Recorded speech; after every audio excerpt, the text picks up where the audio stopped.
Olá, queridos e amados estudantes, paz e saúde a todos. Eu sou o professor Luiz Celso e a gente vai continuar falando de Antiguidade Clássica, especificamente sobre a cultura grega.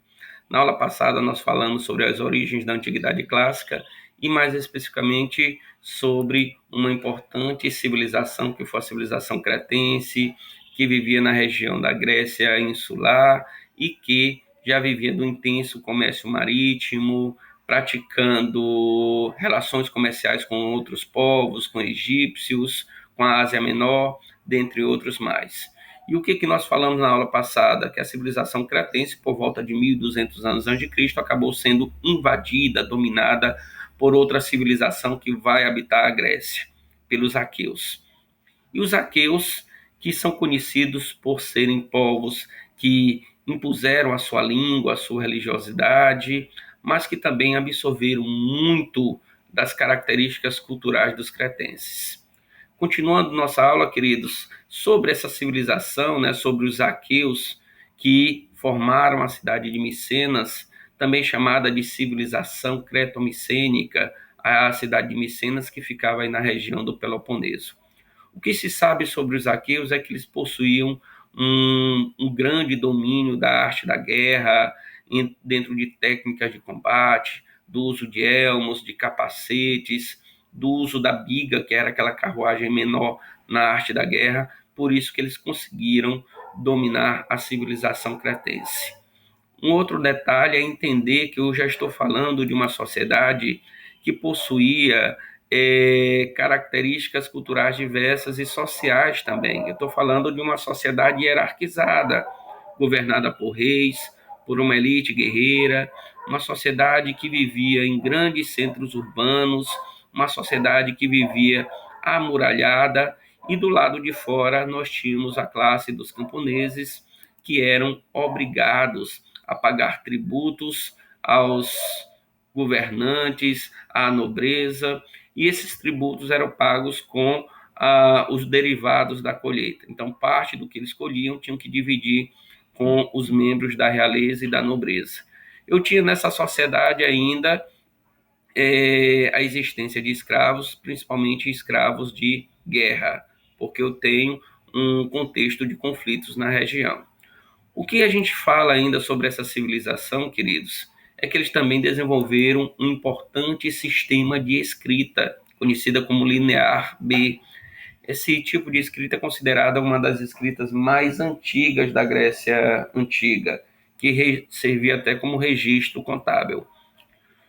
De uma forma resumida, gente, se diz que tanto a civilização cretense quanto a civilização micênica, elas contribuíram para as civilizações que vieram posteriormente, com suas crenças religiosas, com seus códigos de honra, com sua linguagem, mitos e lendas. Se fala também que, por razões ainda não totalmente compreendidas, a civilização micênica ela foi destruída por volta de 1200.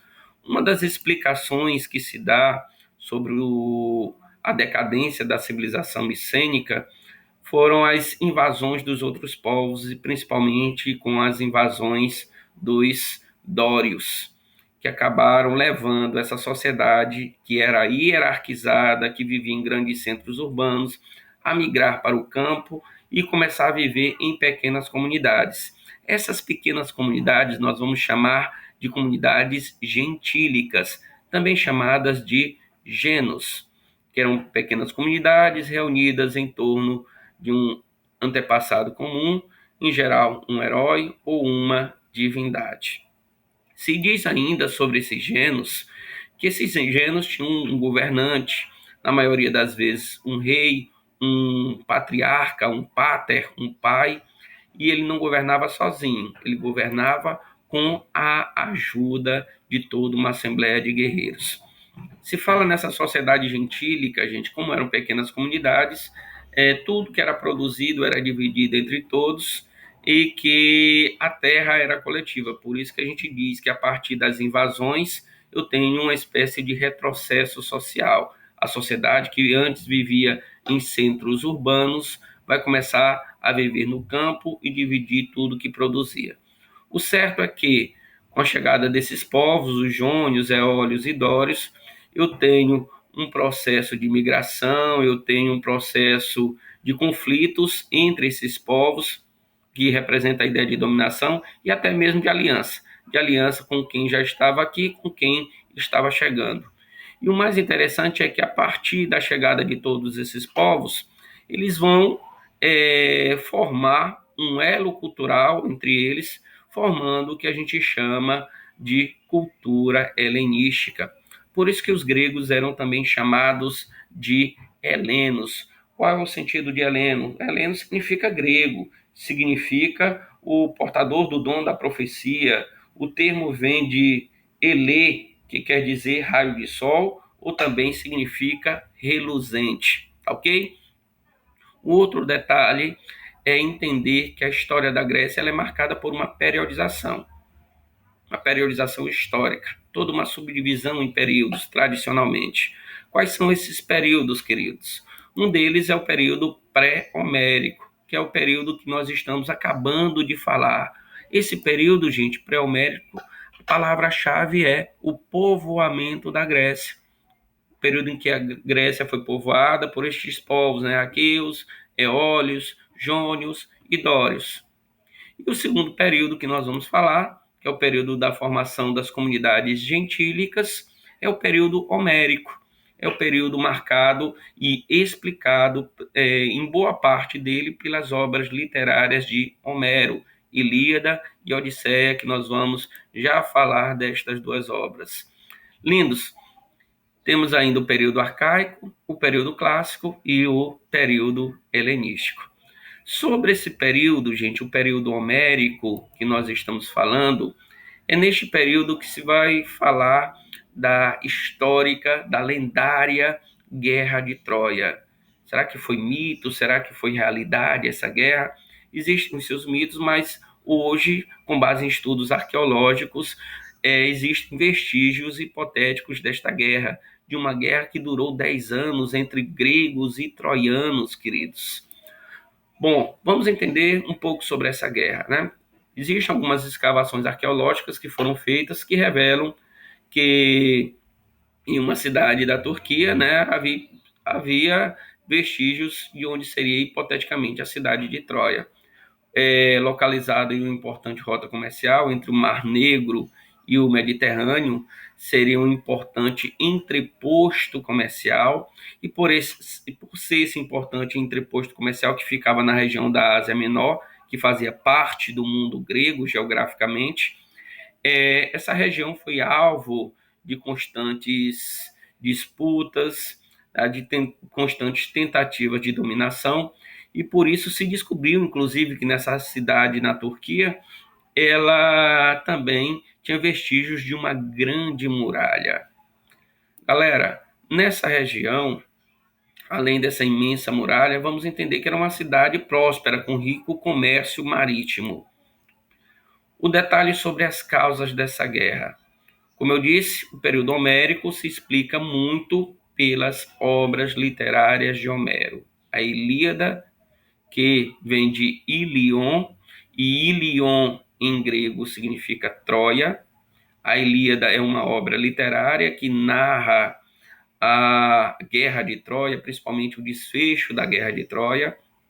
E a obra Odisseia, que vem de Odisseu, e Odisseu era o nome grego dado a um importante herói da Guerra de Troia, que é Ulisses. A obra Odisseia de Homero já narra o retorno de Ulisses para o seu reino, para a ilha de Ítaca, para os braços de sua amada esposa Penélope, certo? Quando a gente fala aí das causas da guerra, bom, uma guerra que durou 10 anos. E por quê? Tem a ver com a questão conjugal. Helena, que era esposa de um rei grego chamado Menelau, ela se apaixona pelo príncipe troiano Paris e foge com Paris. Daí Menelau, enraivecido, busca apoio do seu irmão Agamenon, tá bom? É Agamenon, certo? Para conquistar a cidade de Troia e trazer de volta a sua esposa. Gente, lógico que uma guerra não vai ter como foco, uma guerra de 10 anos, apenas o rapto de uma esposa.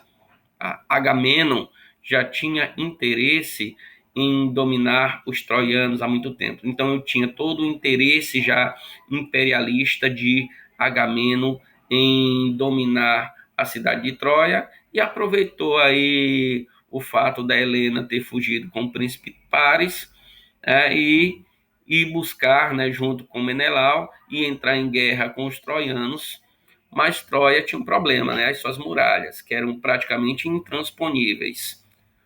Como não estavam conseguindo invadir a cidade de Troia, os gregos, e principalmente um dos heróis gregos que eu citei ainda há pouco, o herói Ulisses, ele teve uma ideia de deixar um gigantesco cavalo de madeira como se fosse um presente para os troianos. E dentro desse cavalo nós tínhamos soldados escondidos. Quando os troianos observaram esse cavalo na praia e acharam que os gregos haviam ido embora, pegaram esse cavalo e trouxeram para dentro da cidade. Ao anoitecer, os soldados gregos saíram de dentro do cavalo e acabaram abrindo os portões para a invasão dos gregos e dominação sobre a cidade de Troia. Tá bom? O destaque também na guerra para o herói grego Aquiles, que era conhecido por ser um grande guerreiro, que teria sido mergulhado em águas mágicas quando era pequeno. Por isso, seu ponto fraco era o calcanhar, o tal calcanhar de Aquiles, o dito tendão de Aquiles que nós temos até hoje em homenagem a essa história mitológica. Agora, existe também, queridos, uma segunda explicação, uma explicação mais mítica sobre a guerra, que narra a história das deusas, uma disputa entre as deusas. Como assim? A história é simples. Dizem que no Monte Olimpo ia ter uma festa, uma balada, e nessa festa teve uma deusa que não foi convidada. Por quê? Porque ela gerava muito atrito, justamente a deusa da discórdia, Eris. E aí, como ela era a deusa da discórdia, ela acabou gerando a discórdia entre as outras deusas. Ela deixou um presente lá para as deusas, um pomo de ouro que estava escrito lá para a mais justa ou para a mais bela. E aí todas as deusas se achavam a mais justa ou a mais bela. Isso gerou toda uma disputa entre as deusas. Para descobrir quem era essa mais bela, essa mais justa, se decidiu escolher um juiz, um mortal. E quem foi este mortal escolhido? Simplesmente o príncipe Paris.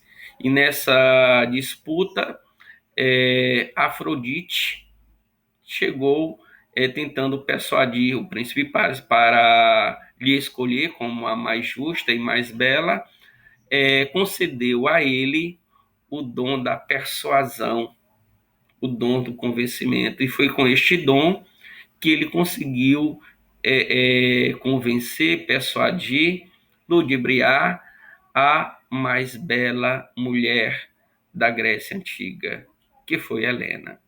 Portanto, eu tenho esses dois contextos aí que explicam a Guerra de Troia.